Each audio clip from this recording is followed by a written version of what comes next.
बिस्मिल्लाहिर्रहमानिर्रहीम। आज हम हकीम आबिद खासमी साहब के पास गए थे। मैंने उनका एक और इंटरव्यू रिकॉर्ड किया है। पिछले इंटरव्यू की तरह मैं बात दोबारा कहूँगा कि आप उनकी कुछ बातों से इख्तलाफ कर सकते हैं, कुछ उनकी टर्मिनोलॉजी से डिसएग्री करते हैं, मगर बातें बुनियादी तौर पे सही हैं। हमें अपना सेहत का ख्याल करना है, जिसे कहते हैं एहतियात इलाज से बेहतर है, और सबसे बेहतरीन इलाज तो ग़िज़ा से होता है। अच्छी से बेहतर चीज़ें खाएँ। और हकीम हमेशा एक बात कहता है कि भाई तली हुई चीज़ें मत खाओ। तो अपना ख्याल कीजिएगा। शुक्रिया। बिस्मिल्लाहिर्रहमानिर्रहीम। आज 2 जुलाई है। आज हम फिर हकीम आबिद खासमी साहब के पास आए हैं, इनसे मिलने के लिए, दवाएं लेने के लिए और अवामुन्नास के लिए कुछ मशवरे। एक तो मैं एडवांस में शुक्रिया अदा कर रहा हूँ आबिद भाई का कि जो बातें लोग कहते हैं उनका पैसे लेके बताओ, आबिद भाई आम लोगों को बता रहे हैं ताकि आवाम का फ़ायदा हो। और उन्होंने कहा था मुझे सिर्फ एक ही मामला चाहिए, दुआ करो। अच्छा आबिद भाई चलो शुरू करते हैं। सुबह के बाद सुबह वक्त क्या करना चाहिए, क्या खाना चाहिए, कब नहाना चाहिए, मुँह धोना चाहिए, क्या करना है सुबह, क्या क्या करना बोलिए। देखिए, अर्ली मॉर्निंग जो हमारी हदीस भी कह रही है, आप सल्लल्लाहु अलैहि वसल्लम ने फरमाया कि नाश्ता जो करना है, हमने कोशिश करनी है कि हमने नाश्ता करना है हेवी डाइट ना, जैसे बादशाहों के दौर में गया था, बादशाह जैसे खाते हैं, इस तरह से हमने नाश्ता करना है। दोपहर का खाना बहुत लाइटली खाना है, जैसे एक मिस्कीन, जैसे माँ मर गई है तो आपने आधी रोटी, पौन रोटी खानी है। और रात का खाना एक रोटी से ज़्यादा नहीं खाना है। तो आपकी बॉडी के अंदर कभी भी, जिसको हम लोग यूरिक एसिड की तरफ लेके जाते हैं लोगों को, यूरिक एसिड की तरफ लोग नहीं जाएंगे और फिटनेस लेवल बहुत अच्छा रहेगा बॉडी का। और जहाँ तक सुबह की एक्सरसाइज का ताल्लुक है, तो आपने इनहेलर एंड एग्जिट, नाक से सांस खींचना है और मुंह से फेंकना है सुबह उठते ही। यह है निहार मुंह, जिससे आपकी बॉडी के जो एंजाइम होते हैं, जो अंदर फैटी लीवर बन रहा होता है, वो इंशाल्लाह बेहतर हो जाएगा। उससे आपकी शुगर लेवल को भी बहुत फ़ायदा होगा। इसमें एक सवाल होता है, जैसे आपने बताया कि सुबह के वक्त पानी नहीं पीना है। अच्छा, मगर कुछ सुबह निहार मुंह की जो दवाएं होती हैं उनके साथ के पानी का क्या करना है? एक आध घुट पीना है, वो भी नहीं करना है? नहीं, वो पीना है, क्योंकि जब दवा अंदर आप जाती है लेके, तो अंदर जो दवा है वो मैदा उसको सक करता है, तो वो एक ग़िज़ा जारी है, क्योंकि टैबलेट भी एक ग़िज़ा के तौर पे होती है जो जाके उसको कंज्यूम करता है, और फिर आप पानी पी सकते हैं।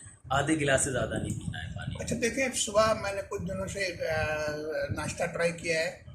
2 से 3 बादाम, 1 खजूर या फिर 3 खजूर, 1 चुटकी कलौंजी, एक आज केला, अच्छा केला अगर मिल जाता है, खुबानी है आजकल, बिल्कुल 1-2 खुबानी हो गई।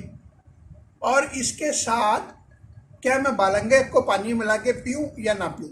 तुख मलंगा। हाँ, तुख मलंगा। तुख मलंगा सुबह निहार मुँह अगर पीना है आपने, तो सबसे पहले कुछ ग़िज़ा खानी है, चाहे फ्रूट्स के तौर पे खा लें, ग़िज़ा के तौर पे खा लें, बादाम के तौर पे खा लें, खजूर के तौर पे खा लें। उसके बाद आपने तुख मलंगा जो है अगर पीना है, लोग क्या करते हैं रात को भिगो देते हैं, सुबह पीते हैं, वो गलत है, तरीका ही गलत है। तुख मलंगा को पीने का तरीका ये है कि आपने आधा चमचा, आधे कप पानी, 1 गिलास पानी में डालें और उसको सिर्फ़ और सिर्फ 5 से 10 मिनट के लिए भिगोने दें। भीगने के बाद वो जब थोड़ा स्वेल कर जाए, तो आप उसको जब पिएंगे तो वो अंदर जाके मेटाबॉलिज्म में जाके वो इनहेलर होगा। इनहेलर होने के बाद बिल्कुल वो डिज़ोल्विंग होना शुरू हो जाएगी। लेकिन जब हम ज़्यादा भिगो के पीते हैं तो वो लेस हो जाता है, और जब लेस जाता है तो लेसदार मादा पैदा होता है, जिससे प्रॉब्लम क्रिएट होती है। अच्छा, शाम के औकात में अगर कुछ खाना है तो क्या खाना है, कितना खाना है? शाम में, रात की टाइम कह रहे हैं? नहीं, मैं बात कर रहा हूँ असर के तरफ। असर के तरफ में कोशिश किया करें कि फ्रूट्स पे तवज्जो दें असर से पहले। फ्रूट्स पे जितना आप तवज्जो दे सकते हैं असर से पहले दें। असर के बाद आपने बारबेक्यू आइटम या जो डीप फ्राई या बेकरी आइटम है वो ना खाएं, कोशिश किया करें, क्योंकि निशास्ता गंदम होता है जो जिस्म के अंदर जाके फूलता है, जिससे हम लोग समझते हैं कि हमने तो खाया केक रस्ता, लेकिन हम फूल क्यों रहे हैं, तो वो टेंडेंसी फिर फूलने की तरफ चली जाती है। इसबगोल की भूसी कब लेनी चाहिए और कब नहीं लेनी चाहिए? इसबगोल सबसे अच्छा तरीका है लेने का, सुबह नाश्ते के बाद लें, पहले ना लें, क्योंकि इसबगोल का भी ताल्लुक यही है कि वो अंदर जाके इरिटेट करता है, हीट पैदा करता है, फिर लेस बना के पॉटी के ज़रिए फासिद मादे को साफ़ करता है। आपके एडवाइस के तहत रात को कब तक सो जाना बेहतर है? सबसे बेस्ट तो फिर वही हदीस के हवाले से कि इशा के बाद सो जाओ। तहज्जुद में उठना लाजमी है। तहज्जुद आप उठेंगे, नमाज़ पढ़ेंगे, तो आप फिटनेस लेवल की तरफ चलते चले जाएंगे। अब एक रह गया, आजकल जो फल आ रहे हैं मुख्तलिफ, कौन सा फल किस चीज़ के लिए बेहतर है, किसको कौन सा फल माना होना चाहिए? मतलब कि बूढ़ों को अगर कोई चीज़ मना है तो क्या? फल तो कुछ भी मना नहीं है, किसी को भी मना नहीं है। फल आप असर से पहले, मैं हदीस बयान कर दूं, आप सल्लल्लाहु अलैहि वसल्लम ने फरमाया कि फ्रूट जो है वो असर से पहले खाओ। तो सहाबा कराम ने सवाल किया, या रसूलल्लाह, रोज़ों में, रमज़ानों में ख़ास तौर पे फ्रूट मगरिब के बाद खाया जाता है, तो आप सल्लल्लाहु अलैहि वसल्लम ने मुस्कुरा के कहा कि 12 से 15 घंटे का भूखा मैदा, उसको आप लोहा भी डालोगे तो हजम कर जाएगा। तो वो तो बात हो गई। अच्छा, वो कैसे अलग हो गया? रोजा तो कैसे अलग हो गया ना, हमारा पेट था ही बिल्कुल बिल्कुल बिल्कुल है नहीं, अंदर कंज्यूम कर जाएगा। और असर से पहले इसलिए कहा गया है क्योंकि असर से पहले, जब असर के बाद हम खाते हैं तो जो फ्रूट्स है वो बादी की तरफ चला जाता है। उससे पहले पहले आप खाएं, असर से पहले आप खाएं तो इंशाल्लाह ताला अच्छा। हर फ्रूट खा सकते हैं, कोई फ्रूट मना नहीं है। अच्छा, एक सवाल, मोटापा कम करने के लिए कौन से फल है आजकल वाले? सबसे अच्छा आड़ू है। आड़ू जो जब हम खाते हैं तुरश होता है, जो आपकी कैलोरीज काटता है। और आड़ू खा लें अगर कम करना है, मोटापे को करना। आम खा लें। आम किस तरह खाना है, आम के तरीके होते हैं। आम को कम से कम 2 घंटे पानी में भिगोएं, ठीक है। क्योंकि वो 6 महीने खड़ा रहा है धूप में, उसकी गर्मी को 2 घंटे में नहला के निकालें, फिर आप खाएं तो आपको मोटापा नहीं होगा। उस पर दूध ना पिए, पानी ना पिए, बाद में पिए थोड़ी देर बाद, क्योंकि वो खुद एक मिल्क शेक होता है, अंदर जब जाता है वो डिजोल्व। अच्छा, तो इसका मतलब ये क्या, उसके साथ पर जो लोग कहते हैं कि उसके बाद जामुन खाओ? जामुन बेहतर है। अब जामुन देखें 1 महीना 1.5 महीना होता है। जामुन तो एक सीजन वाइज है। जामुन आम के साथ जो जामुन, हाँ, तो आम तो चलेगा 4 महीने, जामुन चलता है 1 महीने।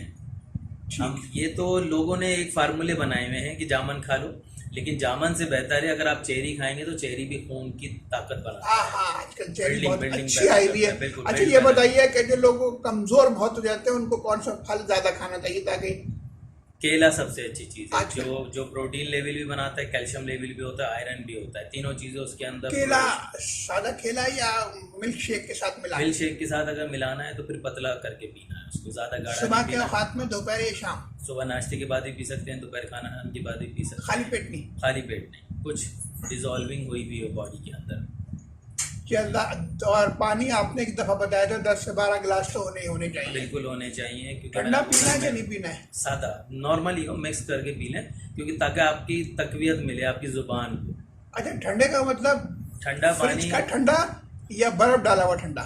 बर्फ डाला हुआ ठंडा पिएंगे तो फिर वो बादी बनाएगा, क्योंकि पानी की जो ठंडे पानी की तासीर वो गर्म है, और अच्छा, गर्म ये तो- पानी की तासीर ठंडी है। अच्छा, ये तो ठीक है, ये तो घर की बर्फ हो गई। जो इसका मतलब बाजार की बर्फ, बाजार की तो वो तो बहुत ही बाजार की तो आप वैसे भी कहते हैं कि बहुत सारी चीजें इस्तेमाल नहीं करती। बिल्कुल। अच्छा, चाय के बगैर हम लोग रह नहीं सकते। चाय के बारे में आप क्या कहते हैं? चाय तो मैं बहुत पीता हूँ, मैं खुद भी बहुत पीता हूँ। ग्रीन चाय टी का, हाँ, या चाय का सादी तरीका पीने का, सादी पीता हूँ, ग्रीन टी भी अच्छी चीज़ है, सादी चाय भी पिए, लेकिन उसमें मिल्क ज़रा ज़्यादा होना चाहिए, दूध ज्यादा होना चाहिए, ठीक है। क्योंकि जो टी होती है उसमें क्लोरीन ज़्यादा होता है, जो अंदर जाके सफोकेट करता है, अंदर फासिद मादा बनाता है। उसके अंदर जब दूध रहेगा तो वो डिजोल्विंग अच्छी रहेगी आपकी बॉडी। जज़ाकल्लाह, जज़ाकल्लाह, जज़ाकल्लाह।